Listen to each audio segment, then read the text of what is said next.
সম্মানিত দর্শক শ্রোতা বিন্দু ভাই ও বোনেরা, আমি এখন উপস্থিত আছি কক্সবাজার জেলার উখিয়া থানার এবং এখানে আজকে সরস্বতী পূজা উপলক্ষে সরস্বতী পূজা উদযাপিত হচ্ছে। আপনারা দেখতে পাচ্ছেন প্রচুর মানুষের সমাগম এখানে। আর সরস্বতী মায়ের অঞ্জলি শেষ হয়ে গেছে, এখন আবার যারা নতুন এসেছে তাদের আবার অঞ্জলি হবে। এভাবে এক দল উঠে যাবে আর এক দলের অঞ্জলি হবে পরপর, এভাবে ক্রমাগত চলতেই আছে। তো আমার অঞ্জলি দেওয়া শেষ হয়ে গেছে। তো আপনারা আজকে সরস্বতী পূজা উপলক্ষে কে কে অঞ্জলি দিয়েছেন কমেন্ট করে জানাবেন। তো আমি আমাদের গ্রামের বাড়িতে যে পূজা দেখেছি, ছোটবেলা থেকে দেখে আসছি, তার থেকে অনেক ব্যতিক্রম। দেখেন, এখানটা হচ্ছে পাহাড়ি এলাকা, পাহাড় কেটে কেটে এখানে মন্দির বানানো হয়, ঘরবাড়ি তৈরি করা হয়। তো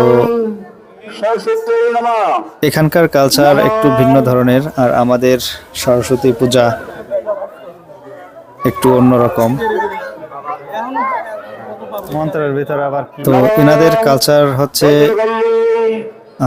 আমরা যেমন সরস্বতী পূজা করে থাকলে দই খই নিয়ে, ফল মিষ্টি চিড়া মুড়ি এগুলো সব নিয়ে তারপরে আমরা পূজাতে যাই। তো এখানকার কালচার হচ্ছে প্লেটে করে ফল নিয়ে আসে। তো ফল ওখানে দিতে হয় ব্রাহ্মণের কাছে, তারপরে ওখানে রেখে দেয়।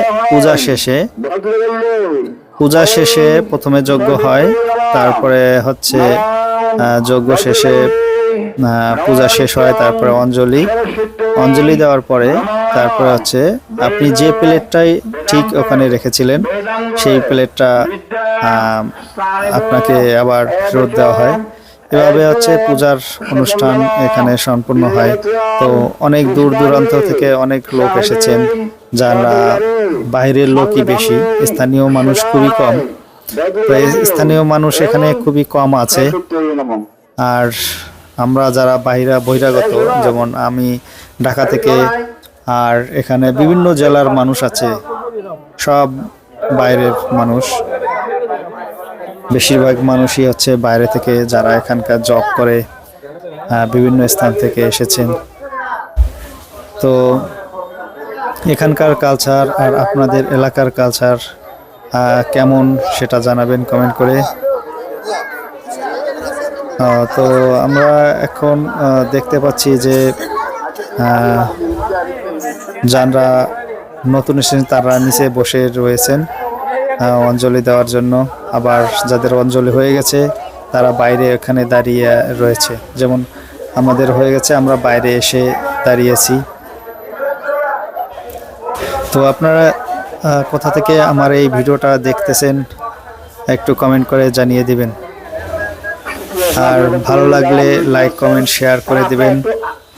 আমি লিমন বিশ্বাস আছি আপনাদের সাথে এই মুহূর্তে ক্যামেরার পিছনে।